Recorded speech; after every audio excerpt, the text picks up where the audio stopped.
मरियम नवाज शरीफ 11 जून को मुल्तान की तहसील शुजाबाद का दौरा करेंगी, जहां पर वर्कर कन्वेंशन से खिताब करेंगी। इसी सिलसिले में तहसील जलालपुर पीरवाला में साबिक विफाकी वजीर सैयद जवेद अली शाह, साबिक सूबाई वजीर मोहतरमा नगमा मुश्ताक और मलिक करार लांग की क़ियादत में नून लीग की क़ियादत की मीटिंग। वर्कर कन्वेंशन में शिरकत के लिए भरपूर तैयारियां शुरू कर दी। इस मौके पर मलिक करार लांग का कहना था कि बहुत शुक्रगुजार टाइम दिते कि सही जवेद अली साहब का ही मैं शुक्रगुजार हाँ कि वो तशरीफ देना है। इंशाअल्लाह क़ियादत के हुक्म के मुताबिक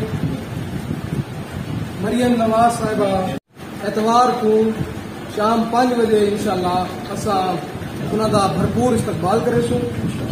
भरपूर तावन नाल ए तहसील जलालपुर नवाज शरीफ के नजरिए की वोटर है, उन्होंने नजरिए तो कायल है। इंशाअल्लाह ताला भरपूर तरीके नाल इस्तकबाल की तो जवेद अली शाह साहब सही चाचा सही तुसा वडे भी वे सारे बुजुर्ग भी वे।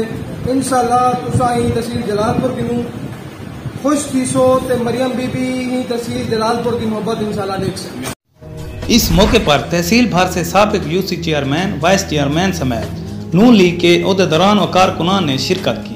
मकामी नून लीग की क़ियादत ने मीटिंग में शिरकत करके इस बात का अदा किया कि मरियम नवाज शरीफ की आमद के मौके पर वर्कर कन्वेंशन में भरपूर शिरकत करके कन्वेंशन को कामयाब बनाएंगे। Imtiaz Somru, VSP news, Jalalpur Pirwala.